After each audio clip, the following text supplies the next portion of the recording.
I'm interested in how to get to the level you're at from a front office perspective. Where does that start? You were with Atlanta early on. You played in college. Like, obviously you had the love for baseball the entire time, but I don't even understand the journey starting as a scout and working your way up. I mean, that's a long haul too, to get there, and you've obviously created that success, but what was your journey like to get to be a GM? Yeah, you know, I share this. I actually spoke to a group of high school kids earlier this week, and I share this all the time.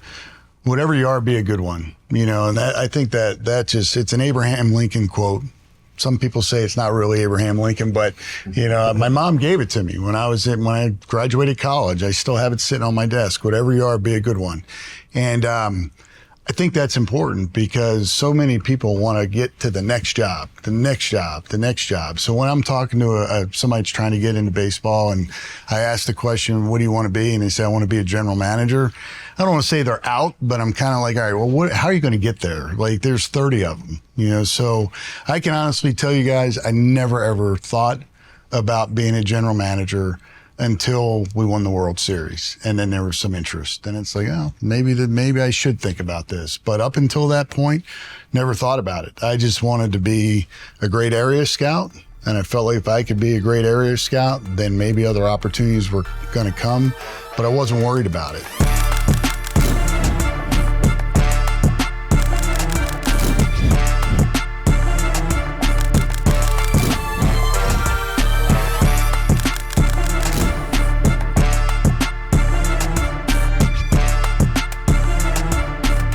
So we were talking about it last night.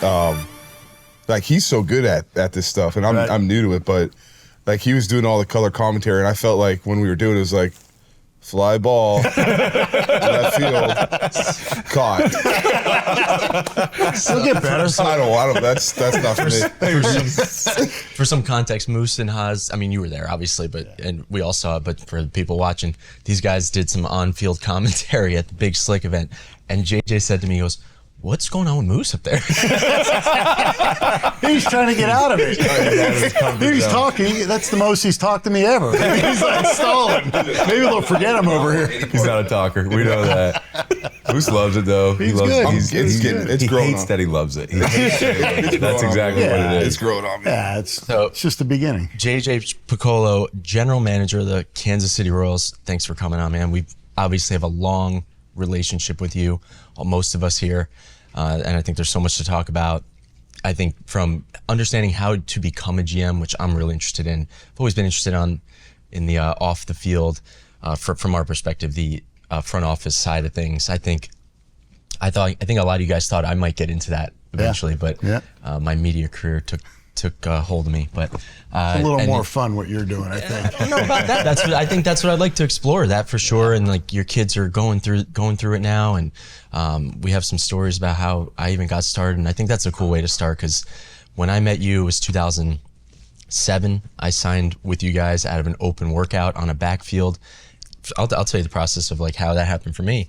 Was I graduated college 2005, and I didn't sign with anybody after my senior year. I actually went to 7 workouts that summer, from anything local in Jersey, Philly, flew out to Minnesota. I ended up signing in Chicago with an indie team.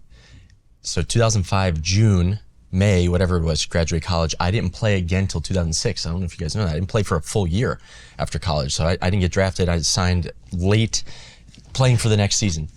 And then played that season. I think I made $600 a month. And then I actually negotiated a raise to $700 a month, which I was pumped about. But I had a couple workouts lined up, like going out of that season ended September, but come early spring, I had a couple workouts lined up. One was with the Kansas City Royals, which was on my birthday. And with I had a one-on-one workout though with the Chicago White Sox the next day. So I actually was using the Royals as a warm-up. I was like, let me go get the jitters out. I swear that was my mindset. I was like, I haven't played since September. I've been keeping in shape all winter, but I'm gonna go to the Royals one, get in front of some people, because that was an open workout, right? It was. Everyone comes. I mean, you have 100+ people. Anybody could come. it's pretty comical at times, and I'm sure you've seen plenty of them. I went to a lot of these because they'll weed out 90 to 100 people pretty quickly. Because how do you do that? Like you just say, all right, that guy, you're done? Yeah, I mean, pretty much. Yeah, I mean, the hard part when you have a camp like that, where there was probably 100 kids there, if I remember right, you're not going to throw BP to every one of those kids. So you got to figure something out. Right. But he ran well. So, there you go. So he got the hit. And there were things warming up, though. We're just warming up for the White Sox. You go to some of these things, you sit there for hours because there's so many people, but they quickly weed it down from 100 to like 10. Then you actually get your BP in this situation. And then it's like, I think me and Mike Thompson, I think was the other guy that signed. But in that moment, it's like you and Scott and the assistant farm director said, hey, we'd love for you to come to spring training. So I had to call the White Sox and be like, sorry, man, this is it. I have a chance. You got a job. I'm going to go to the big leagues. So we take the golf cart up from the back fields and sign a piece of paper, and I got a whole $500 for travel that I got a little compensated for, and that was the start for me. Coming to spring training. I mean, do you remember my spring was terrible? Yeah, but not good. Well, and you stayed in extended, ended up going to Idaho Falls, correct? Yes, so 23 years old, I go to extended spring training, and it was an experience, man. But I thank you for keeping me around. No, it's a great story. I mean, it's unfortunately things like that don't happen as much today because minor leagues have been shrunk, so there's not as much opportunity. But everything we look for is tools, and you had tools, and you could play. We found out later you could play, but you had tools. I think you ran a 6'4". Yeah. Switch hitter, multiple positions. And I remember Art Stewart just saying, he's got like 7 gloves in his bag. He'll play any position. And you did. Thank you, Art. You knew exactly what you were as a player. And then we come to find out, and you guys end up being a great teammate and a really good player. So it's an awesome story. Thank you. Well, I don't know if you know this, when I went to Idaho, you guys probably thought I had more gloves than I had, because Rupp was managing, and I remember him coming up to me and saying, do you play first base? And I was like, yeah. I had to go to like Dick's or whatever was available and get a first baseman. None of you guys would know this, but like I was like, well, they want me to play first, I'll play first. I'll play wherever. I just want to stick around. And that's how I got to first base, which you guys ended up playing me more innings at first base, because of my stature, of course, than any other position in my professional career. And I got drafted, and I met up with you in Idaho Falls, and I'm like, that guy's playing first base? Like, I think we need to switch. JJ, how different is it now? We talked about Telly with the workout, and not only the process of getting drafted, but the way you guys evaluate, the way certain teams evaluate now. I know it's specific for each organization, but how different is that whole process now from the youth side to travel ball showcases and what leads up to the draft? Well, you guys in particular as high school players, elite high school players, it was starting to turn at that time, but you had a few events that you went to. Now there's a whole circuit, and it really starts with even kids younger than high school age. So the tracking of players from 12 to 13 to 14 years old, we're not quite there in the professional world yet, but obviously the colleges are on that. So once you see kids are committed to colleges, you have an idea. Baseball America's writing about them, so you hear these names far before we get to scout them. Right. But what's changed a lot is just the technology. There's so much information out there, whether it's social media, information that's being provided by agents, playing at stadiums that have TrackMan data or Hawkeye data. You get all that information. So you have something to blend with your scouting perspective. From Kansas City's perspective, we still really value the scouts' opinions a lot. Because there's something about players when you go to see them play that stands out. It's their presence, it's how they deal with failure, how they deal with success, what kind of teammate are they. That matters to us. Yeah. I mean, part of making a quality selection is having a quality teammate too. Right. Got to be able to play, but you want the whole package. So swinging back to Telly, his makeup was excellent. So he may not have been on the stage you guys were on, but his makeup was excellent. So we're trying to hit on guys like that as well that are coming through the draft. So it's a lot. Right. And so you bring up a great point there with the scouts. So Justin is a process and development coach. And we talk about all the time how for Moose and I, our generation as players, and as for your generation as front office, we were brought up one way with not as much technology, and you have your routine, you have your system, it's what you trust. And as you get a little older, you have some years where you don't have the success that you had in previous years. And as a player, it gets you like, do I need to start buying into that stuff a little more? Or how do I incorporate all that? So, and with your golfer that you have, there was a tournament you just talked about him just saying, listen, I don't want any of that information. I want to keep one simple goal for each shot, and that's all I'm going to worry about. So how hard is it for you guys as a front office to understand all this information's being out there?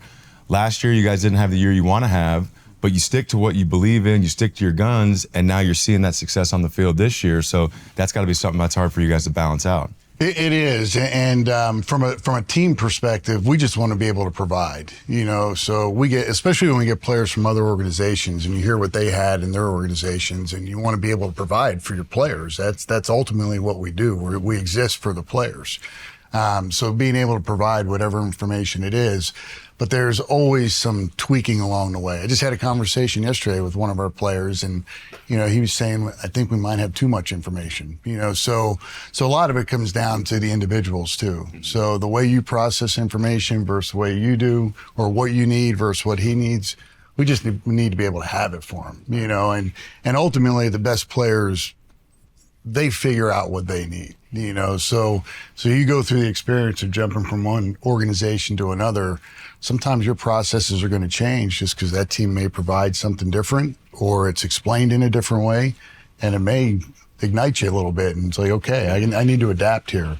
Especially for players that have had, I think the players that have had enough career at bats, they're a little more trusting to make a change. But when you're younger, I'm afraid to make a change because if this doesn't work, I'm going back to the minor leagues. But when you've gotten to that point where you've had enough at bats, you're willing to use some of that information or whatever it may be and take it into a game and roll with it for a little bit. Yes, and that's the stuff that we talk about in the major leagues or the higher levels of professional baseball. The coach to player relationship becomes more of that collaboration where the coach says, just like JJ says, let me know what I can do to help you on this day-to-day basis. So that's kind of that process for that leading up to the big leagues. What I'm curious about, what's really interesting is having the opportunity to be in different sports and be in the locker room or the clubhouse with players and hearing them talk about wins and losses and the process.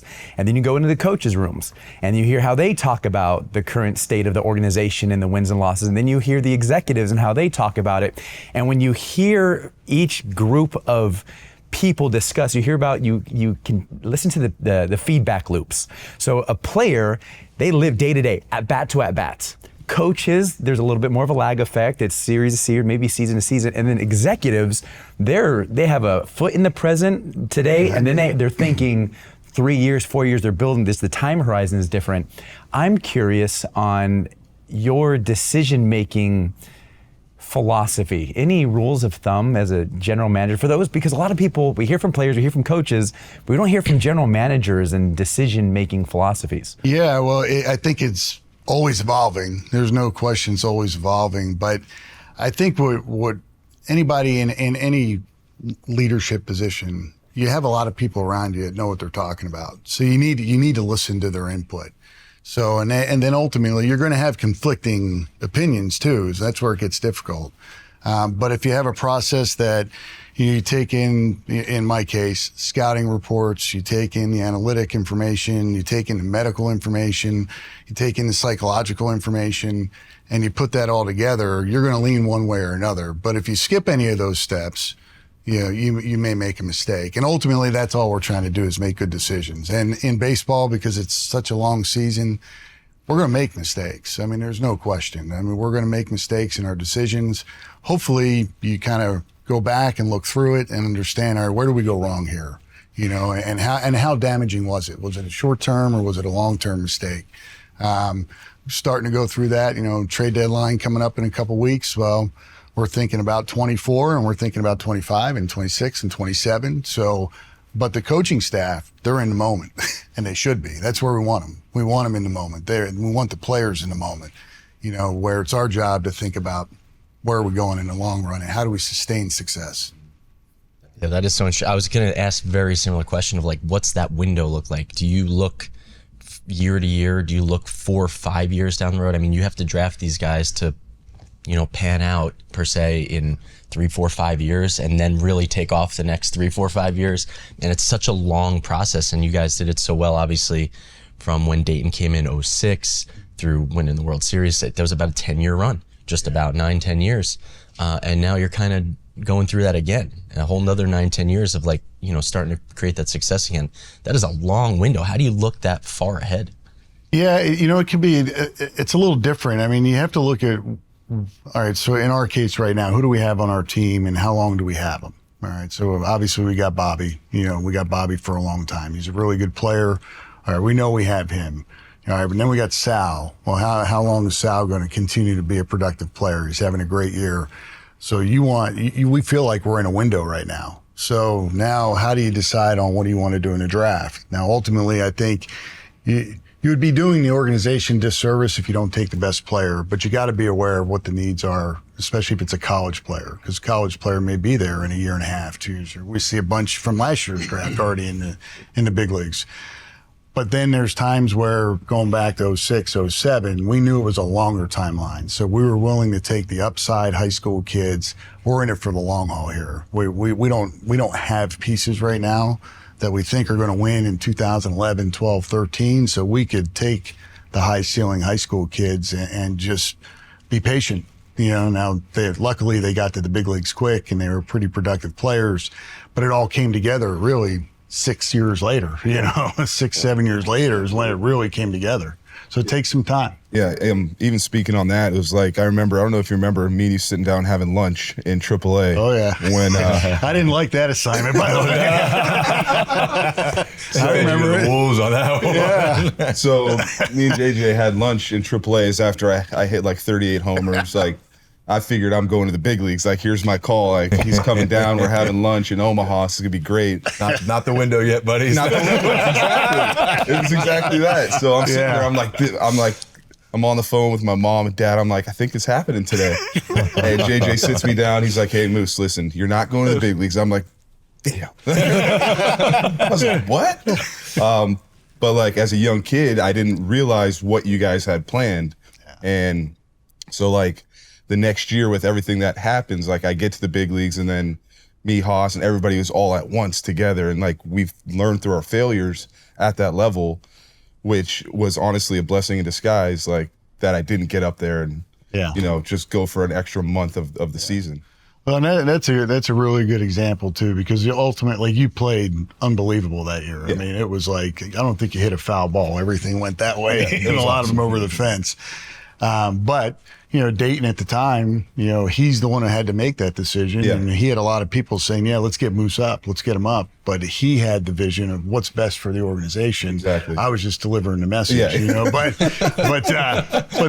that's a good example of, thinking about what's right in the long term for the entire organization. Exactly. Sometimes individuals take the hit. Yeah. But I can say this, and I'll speak only what I know, which is the Kansas City Royals. Every decision we make is in the best interest of the player and the organization. I mean, we take that under consideration, and sometimes it's just not fun. It doesn't go the player's way, but we do it in good faith and we do it with purpose. Exactly. And I think that's why we all have such a great relationship here, is because you always took care of not only us, but our families as well. It's a very family-oriented organization. And that's why we loved it so much here. Yeah. No, that's a really interesting experience that you just described. There may be some people watching this, coaches, leaders, parents, and I heard somebody say that wherever there's lack of communication, negativity and doubt fills the void. And I think a lot of players, or a lot of coaches who needs information from the leader and they're not getting it, they start playing worst case scenario. Families are on the line. There's a lot going on. What is hard for some leaders is they know information, they know it, but it's hard to deliver the information. It's particularly hard news to tell somebody. And you're in a position to deliver hard news and to adults, to very highly competitive type A personality, and in some cases alpha males.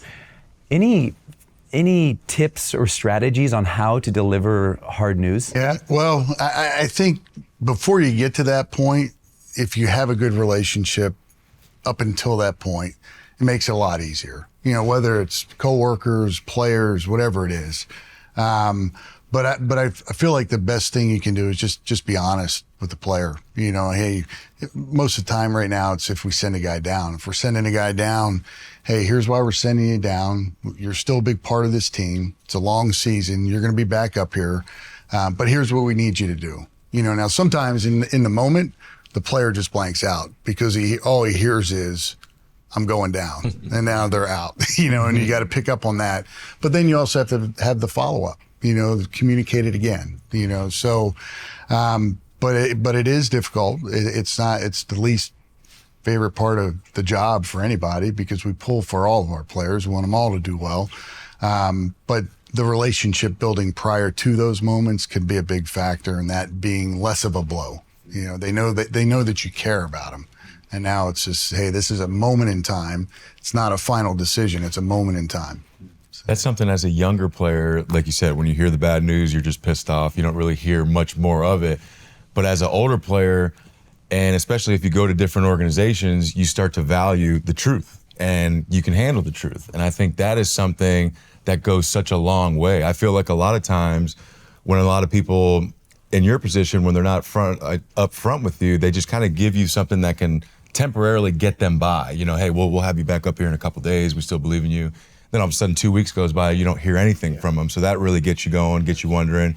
But Moose just described on one of our last episodes about him when he signed back in Kansas City, how, listen, Moose, this isn't our window right now. There's a good chance at the deadline, if it goes like this, you're probably going to get traded. So a guy like Moose having 2-3 kids at that time, that just mentally puts you in such a better place to where when you're constantly wondering what's going on, that can be dangerous as a player, and that's when you really, really start to spiral. But so we were just back for the 2014, the 10-year reunion.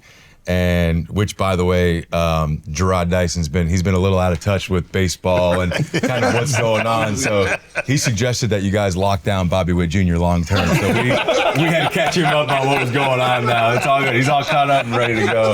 But yeah. But as Moose and I, as we're walking, throughout the stadium and we get to go throughout the concourse and all that, every fan that's coming up to us is like, man, this team, it reminds me so much of those 14 and 15 teams. So when you go to build a team and you're catering it to Kauffman Stadium, the AL Central Division, is that kind of how the vision is? Is like, okay, we need to be athletic, we need to pitch, and is that kind of the system that you have here in Kansas City? Absolutely. I mean, the things that are staples for us and have been for years, you got to pitch, you got to be able to play defense. I mean, that's a game changer, and it gets talked about, but it is way more important than I think people realize because everything's about offense. Yeah. Hitting, it's situational hitting. You got to hit to the situation. I mean, and we'll take a 3-run homer anytime, but executing, getting a guy over, the right guy gets a guy over, get a guy in, situational hitting, and then the other part is the base running. And you guys know we've had Rusty Kuntz here for years, and there's, in our opinion, there's nobody better. I mean, the guy's relentless. He's still just going and going and going, but he's had impact on Damon Hollins in the big leagues now. Mitch Myers, our farm director, he was doing the same. But pitching, defense, situational hitting, and then the base running. That's what we want our identity to be. And I'll be honest, the most frustrated I get, especially now, I understand better what Dayton went through for years. When we miss a cutoff man, that's fundamental. It's bad baseball. That's defense. It's not just catching the ball, throwing. It's miss a cutoff man and the winning run moves up. Don't get a runner over. They're the things that really get frustrating.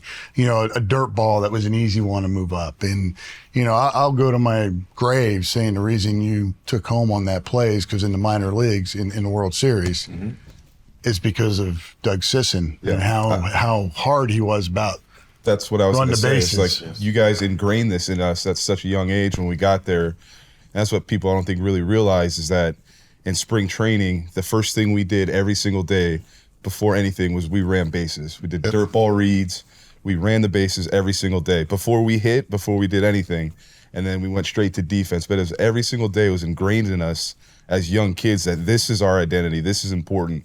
And then situational hitting, our first 3 rounds always situational hitting, getting guys over, moving guys like up, driving guys in, all that stuff. And it was just like Doug Sisson, I mean, he ingrained it in us. And if you didn't do the job, like, you're out of the cage. Yeah. It was like, there's consequences if you didn't do it. And then you get to Kaufman and you see how big the stadium is, and you're like, okay, like, I get it now. Like, I understand why this was our identity. Like, because that's the only reason or only way we're going to win baseball games out there is doing these small things and doing them the right way.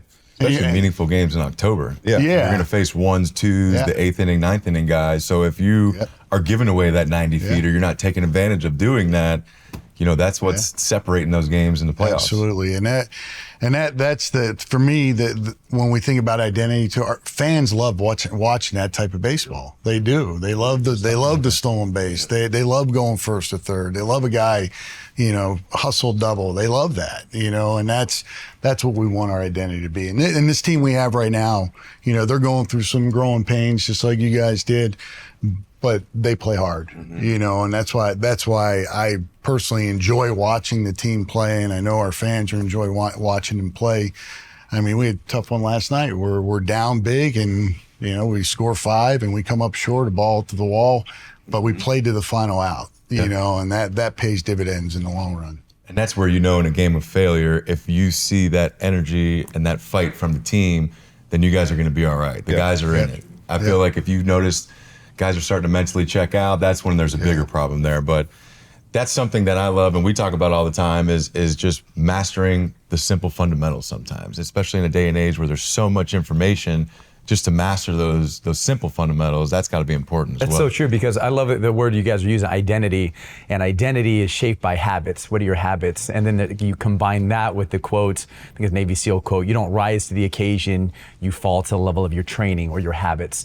And when you're in pressure situations, you're going to default to what you do. And what you do, you go on the dirt ball reads, you make those big plays, and you're not trying to take it to the next gear.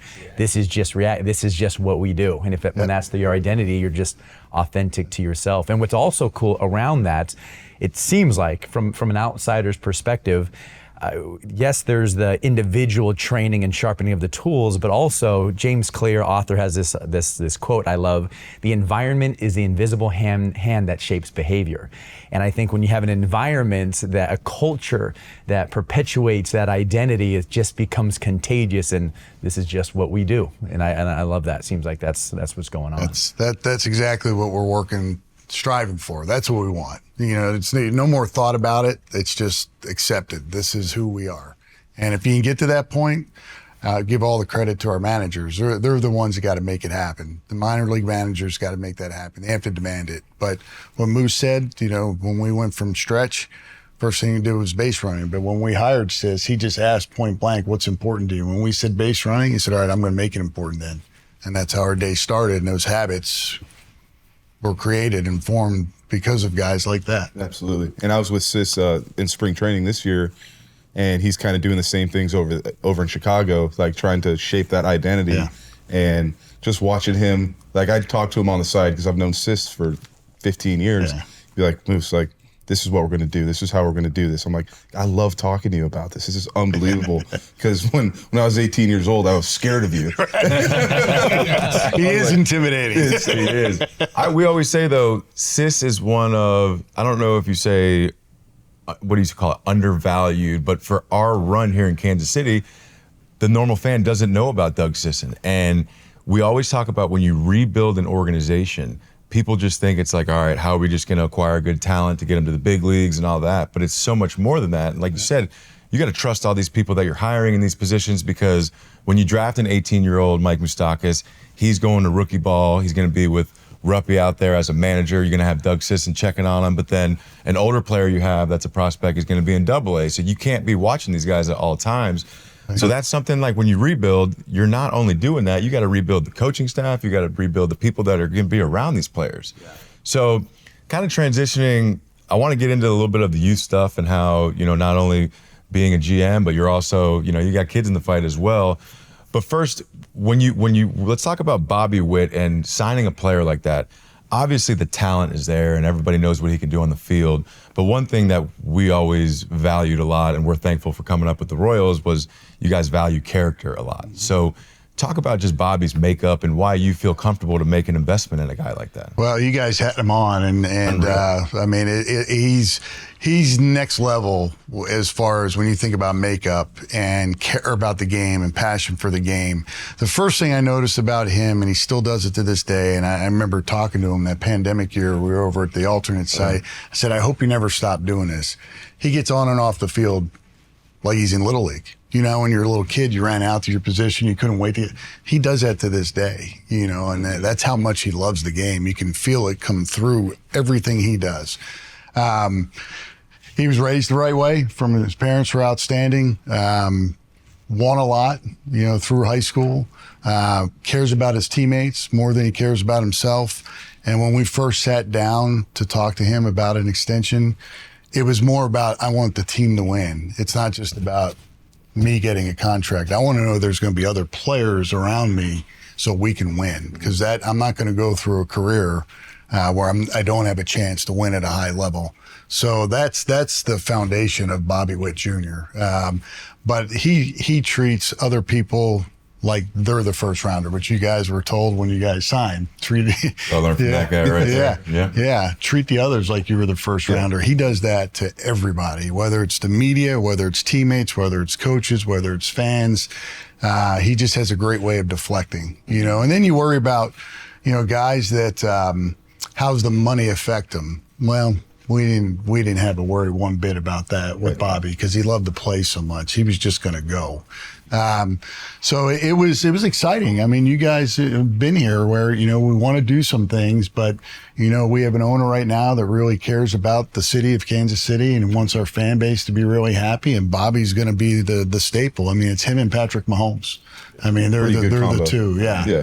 So it's pretty special to have him. And we feel like we got something to build around with a player like that. Yeah. What we loved about Bobby too, and we talked about this, there's so many different ways to lead. You don't have to be this loud, you know, outgoing personality if that's not who you are.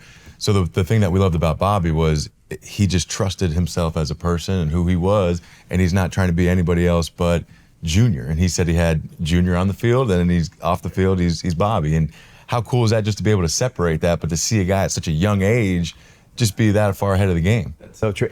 Do you guys think that it is something that you can learn? Or is it something that you just born with it? It's family. It's your DNA. I think maybe a little bit of both. But like from what Bobby does, like if you see him, he's the face of the franchise, and you see what he's doing, and that's not what you're doing, you should probably learn to do that. Like that's kind of how we were with Gordo. Like when you watch what Alex Gordon does, if you're not doing something similar to that, you're probably not doing the right thing. So you should probably get on board with that.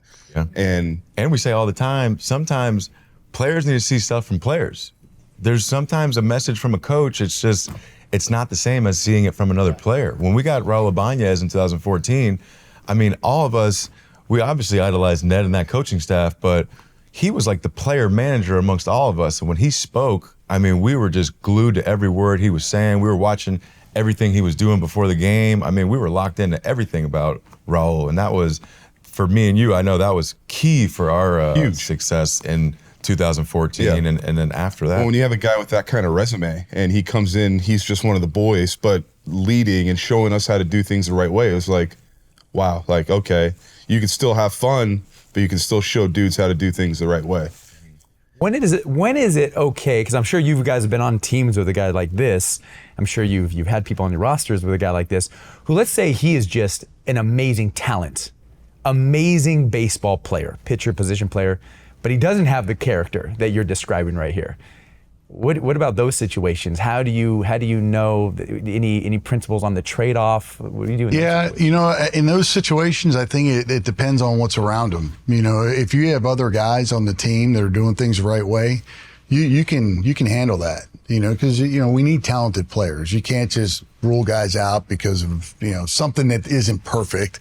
So, but if you have other people on the team that do things the way you want them done, you can carry a player like that. And chances are he's probably on the fence. And like Moose was just saying, he may swing the other way just enough where all of a sudden he's a good teammate, or he's a neutral teammate. So, we've had players like that, because talent does matter. I mean, we can't sit here and say we want guys that all, drink milk and eat cookies, I mean, we need talented guys. So, but it's the environment he's around that will allow you to have them. Yeah, to what JJ said, it's like when you're in a clubhouse with 24 other dudes, and you're the one guy that's not getting along with everybody, you hang out with these dudes all day for, 180 games, and you're just sitting there like you're gonna go through that the whole season like that?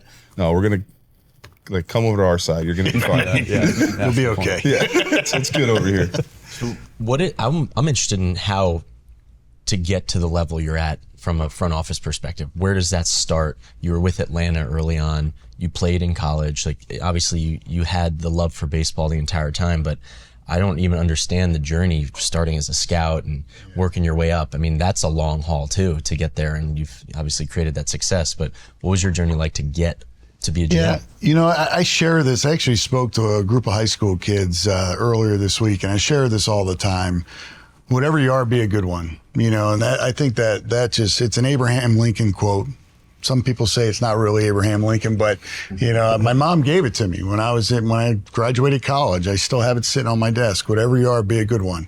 And I think that's important because so many people want to get to the next job, the next job, the next job. So when I'm talking to somebody that's trying to get into baseball and I ask the question, what do you want to be? And they say, I want to be a general manager.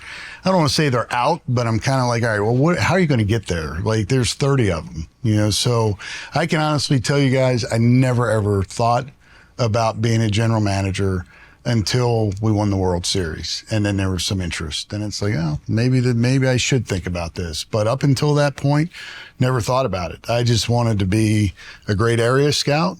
And I felt like if I could be a great area scout, then maybe other opportunities were going to come. But I wasn't worried about it. When my wife was pregnant with our oldest son, Michael, she was 9 months pregnant when I took the job. I left coaching college to take the scouting job. And she's like, what are you doing? And I'm like, let's just give it 7 years. Because, 7 years, yeah. And you'll identify with this, both of you guys. Well, it's going to work. Well, 7 years, because I figured if this isn't what I thought it would be, then my son's going to be 7 years old, and I want to be involved with coaching him and doing things with him. So that was why I said 7 years.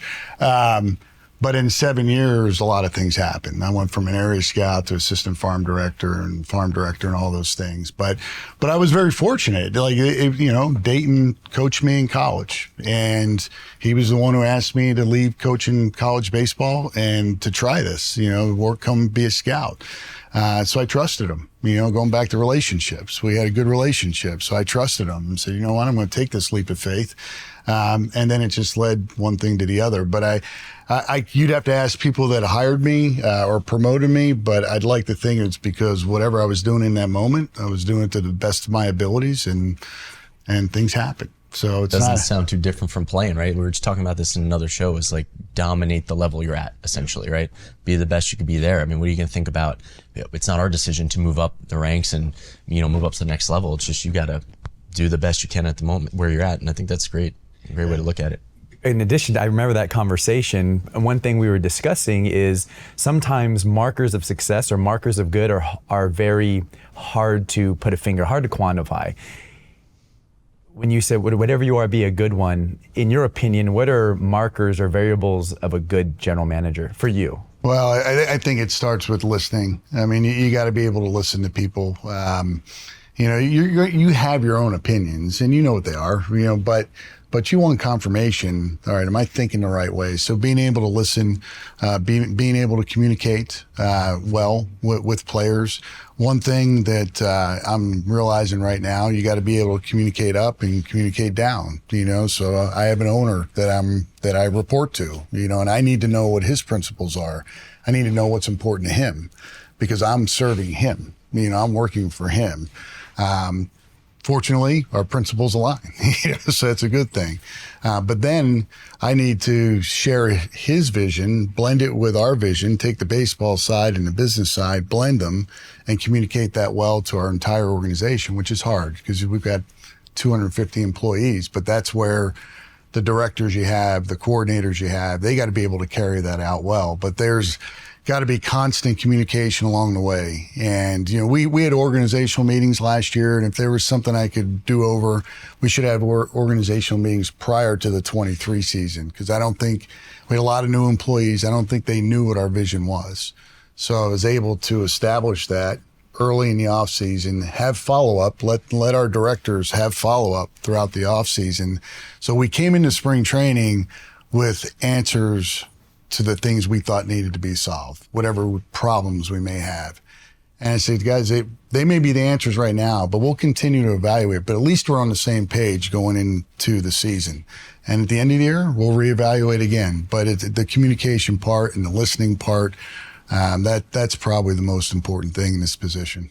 It is. So you just brought up Michael, and I would love to pick your brain on this, because this is something that we really been interested in as of late on a big level. So the amateur side of things, and you now being a GM, knowing what you know, we just talked about how we came up with the Royals. It was about being a good teammate, about winning, doing the right things to win. And in my opinion now, the amateur side is extremely individualized. It's, kids in Florida really aren't even playing a full high school season. There's kids opting out to save themselves for showcases and all that type of stuff. So knowing what we knew and how we came up in your guys' system, your message for Michael, what is that message? Because how hard is it for these young kids to focus on winning when they know it's really just being evaluated individually on how hard they're throwing or how far they're hitting the ball? So that's got to be something that feels pretty tough nowadays for you to tell them. It is hard. It's I just think about the three of your situations. You were on a really good high school team, played at Seton Hall. So this team theme you guys came up through was ingrained in you. So we were ahead of the game at that time because we had guys that the players were still thinking about the team. Now it is much more thinking about me, right. And it's not the kids' fault. Mm-hmm. That's just the way it's gone. The showcase world, again, social media, all those things. I don't want to sound like an old executive here, but it is. There's a difference in the way players are brought up. Personally, I don't think it's healthy at all. I really don't. We went through in our organizational meetings. We talked about overcorrecting. Like we were overcorrecting. We were trying to meet the individual too much, and we're forgetting about what this is about, and that's to score one more run than the other team every night. That's ultimately what it's about. That's what it is. Yeah. But the challenge has gotten greater because that's just not the way kids think. Now, kids go to the larger schools, the SEC, the ACC, the Big 10, Big 12. That's those coaches are getting paid pretty good money, so they need to win. Mm-hmm. So they're sort of indoctrinated in college to the way we want to play the game. But the high school kids, it's definitely more of a challenge. You get pictures, and I can go on and on about this because it's I don't want to say it's a sore subject, but it's a frustrating thing. We get questions all the time about the injuries to pitchers. Well, just look at what we're doing. I mean, we're not teaching deliveries anymore. We go and train 12 months out of the year, where not too long ago it was put the ball down for 3 or 4 months, but instead they're on the mound, just blasting, throwing to numbers, and deliveries go to crap, arm injuries go up. Now, are they throwing harder? Sure, they are, but are they going to be throwing harder when they're 30? Where's the art of making a pitch? So there's nothing to really think about when it comes to arm injuries other than look back at how kids are training. It's just not a 12-month-a-year sport. It's hard to throw 180 innings now in the big leagues. So how are you going to do that if you were trained to throw 30 pitches at a time as hard as you can from the time you're 10, 11, 12 years old? And then you go to showcases. High school kids don't know how to pitch 7 innings anymore. Yeah. Some of them, I shouldn't say all, some of them don't. Yeah, but, and just the whole, when we play professional ball, you have a rotation and then you have 7 guys in the bullpen, whatever it was. When you're playing summer ball or, Little League, it's like you got 3-4 guys that can pitch, and you look at the schedule and it's like they got tournaments and doubleheaders Friday, Saturday, and Sunday. It's like who's pitching all these innings? Yeah. So the usage is out of control too. It is, and you know what? I my kids had really good experiences. I'll say that. They were in travel ball. Probably, if I had to do it over again, I'd probably try to hold them off to 12, 13 years old. One of them started at 8. One of them started at 10. But I can remember like Sunday mornings or Saturday, Sunday mornings, waking them up at 5:30 in the morning because we got an 8 a.m. game and we might play 3 games that day. Well, how do you develop the passion for the game when kids don't want to wake up at 5:30 to go play baseball, and in this region it was cold a lot. So I do think we lose some kids, or we don't develop the passion the way we should because we're putting so much on kids in this tournament setting. I'd much rather see it. Kids stay local. Playing a lot of games is fine. It's just a matter of how you do it. If you're doing 3 in a day after 2 the day before, that's a lot on young kids and on their bodies. And I have seen kids lose their passion or maybe just never develop their passion for the game, because of situations like that. And the sad part of it is there's just I don't want to say a lie, but there's a misconception out there that if you do this, you're going to play professional baseball. Or if you do this, you're going to get a scholarship. Most parents don't know it's 11.7 scholarships. I graduated college in 1993-4. It was 11.7 then. It hasn't changed a bit. Now, NIL has changed and all that stuff. There's other things that have changed. But the opportunity to go play in college baseball, especially where parents are thinking they're going to go play, it's just not really what's going to happen. Yeah. So there's a healthier way to do it.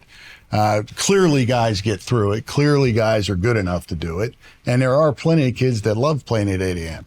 So, they exist. Yeah. But it's, I think we got to be careful because I'm starting to question the overall impact on the game it's going to have 10 years from now, 20 years from now. So on behalf of the parents watching this episode in particular, who let's say is a mom and dad, doesn't know much about baseball at all, but their child loves the game, loves to play. In this conversation, in the beginning, we started talking about how tech is starting to evolve and we're going to start to collect some data on 12, 13-year-olds going all the way. So on one hand, we're saying don't play so much or take it easy. On the other hand, we're saying we have general managers or we have professional major league organizations. We're going to collect data on 11 and 12 and 13-year-olds.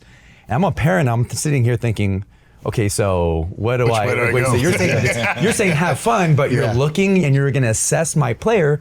What do I do with my child then? Yeah, we do contradict ourselves because if the information's out there, we're going to have it. I mean, we will have it. That is very true.